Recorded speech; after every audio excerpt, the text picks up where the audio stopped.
নমস্কার বন্ধুরা, welcome to বাংলার প্রকল্প।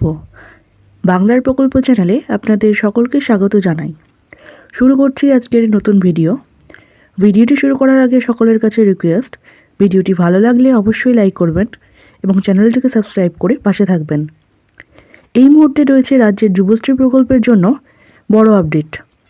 আপনি যদি ওয়েস্ট বেঙ্গল এমপ্লয়মেন্ট ব্যাংকে নাম নথিভুক্ত করে রাখেন এবং আপনার নাম যদি যুবশ্রী প্রকল্পের আওতায় থাকে, তাহলে আপনার জন্য রয়েছে এই মুহূর্তে একটি গুরুত্বপূর্ণ আপডেট। তাই ভিডিওটি সম্পূর্ণ দেখার অনুরোধ রইল। পশ্চিমবঙ্গের মুখ্যমন্ত্রী মাননীয়া মমতা বন্দ্যোপাধ্যায় রাজ্যের সকল বেকার তরুণ তরুণীদের উদ্দেশ্যে যুবশ্রী প্রকল্পের আওতায় থাকা সকল সুবিধাভোগীকে প্রতি মাসে 1500 টাকা করে প্রদান করে থাকেন। তবে এখনও পর্যন্ত নভেম্বর এবং ডিসেম্বর এই 2 মাস মিলিয়ে মোট 3000 টাকা বাকি রয়েছে। তো বন্ধুরা, আশা করা যাচ্ছে আপনাদের এই 2 মাসের টাকা এই চলতি ফেব্রুয়ারি মাসের মধ্যে দিয়ে দেওয়া হবে। অনলাইনের মাধ্যমে যুবশ্রী প্রকল্পের অ্যানেক্সার 3 ফর্ম ফিল আপ চলছিল, যা 18 ফেব্রুয়ারি 2025 শেষ হয়েছে। ইতিমধ্যে অনেকেই ফর্ম ফিল আপ করে নিয়েছেন, আর অনেকেই হয়তো করেননি বা কোনো কারণবশত করতে পারেননি। তো বন্ধুরা, যারা এখনও পর্যন্ত অ্যানেক্সার 3 ফর্ম ফিল আপ করতে পারেননি, তারা অফলাইনের মাধ্যমে অ্যানেক্সার 3 ফর্ম ফিল আপ করতে পারবেন। অফলাইনের মাধ্যমে অ্যানেক্সার 3 ফর্ম ফিল আপ করার জন্য আপনারা জেলা শাসক অফিসে গিয়ে ফর্ম ফিল আপ করে জমা করতে পারবেন। অফলাইনের মাধ্যমে কিন্তু ফর্ম ফিল আপ শুরু হয়ে গেছে। অফলাইনের মাধ্যমে ফর্ম ফিল আপ শুরু হয়েছে 19 ফেব্রুয়ারি থেকে, আর এই ফর্ম ফিল আপ চলবে 19 মার্চ পর্যন্ত। অর্থাৎ ফর্ম ফিল আপের লাস্ট ডেট কিন্তু 19 মার্চ। তো বন্ধুরা, এখনও পর্যন্ত যারা ফর্ম ফিল আপ করেননি তারা অবশ্যই অফলাইনের মাধ্যমে ফর্ম ফিল আপ করে নেবেন, নাহলে কিন্তু আপনার যুবশ্রী প্রকল্পের ভাতা বন্ধ হয়ে যাবে। যে সকল বন্ধুরা অনলাইনের মাধ্যমে 18 ফেব্রুয়ারির মধ্যে অ্যানেক্সার 3 ফর্মটি জমা করেছেন, তাদের 24 ফেব্রুয়ারি থেকে 27 ফেব্রুয়ারি পর্যন্ত ভেরিফিকেশনের কাজ চলবে।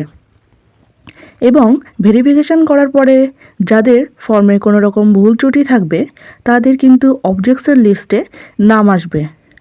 তো যে সকল বন্ধুদের অবজেকশন লিস্টে নাম থাকবে, তাদের 4 মার্চ তারিখে মোবাইল নাম্বারে SMS-এর মাধ্যমে জানিয়ে দেওয়া হবে। এবং অবজেকশন লিস্টে নাম থাকা ব্যক্তিদের 5 মার্চ থেকে 17 মার্চের মধ্যে নিকটবর্তী এমপ্লয়মেন্ট অফিসে যোগাযোগ করতে হবে। তো বন্ধুরা, এই অবজেকশন লিস্টে নাম থাকা ব্যক্তিদের 4 মার্চ SMS করার পর পুনরায় কিন্তু 10 মার্চ SMS করে জানিয়ে দেওয়া হবে। 2024 সালের নতুন যুবশ্রী প্রকল্পের যে লিস্ট দেওয়া হয়েছিল, সেই লিস্ট অনুযায়ী যারা অ্যানেক্সার 1 এবং অ্যানেক্সার 2 ফর্ম ফিল আপ করে জমা করেছিলেন, তাদের মধ্যে অনেকেরই স্ট্যাটাসের ঘরে লাইভ কেস দেখাচ্ছে।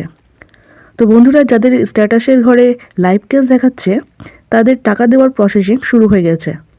এবং যাদের এখনও পর্যন্ত স্ট্যাটাসের ঘরে লাইভ কেস দেখায়নি, অর্থাৎ যাদের এখনও স্ট্যাটাসের ঘরে ওয়েটিং নাম্বারই দেখাচ্ছে, তাদের আগামী এপ্রিল মাস থেকে টাকা দেওয়ার প্রসেসিং শুরু হবে। তো বন্ধুরা, অনেকেই জানতে চেয়েছিলেন 2025 সালের যুবশ্রী প্রকল্পের নতুন লিস্ট কবে দেওয়া হবে। তো বন্ধুরা, আপনাদের জানিয়ে রাখি, 2025 সালের যুবশ্রী প্রকল্পের নতুন লিস্ট এপ্রিল অথবা মে মাস নাগাদ বের হবে। যে সকল উপভোক্তারা একই পরিবারে একের অধিক জন যুবশ্রী প্রকল্পের টাকা পাচ্ছেন, তাদের নামের তালিকা তৈরি করা হয়েছে। খুব শীঘ্রই তাদের মোবাইল নাম্বারে SMS-এর মাধ্যমে জানিয়ে দেওয়া হবে। যাদের নাম থাকবে এই তালিকায়, তাদের সম্ভবত মার্চ মাসের প্রথম সপ্তাহ থেকে ডকুমেন্টস ভেরিফিকেশনের কাজ শুরু হবে। যারা এই রকমটা করেছেন, তাদের মধ্যে যে কোনো একজনকে টাকা দেওয়া হবে এবং বাকিদের নাম বাদ দেওয়া হবে।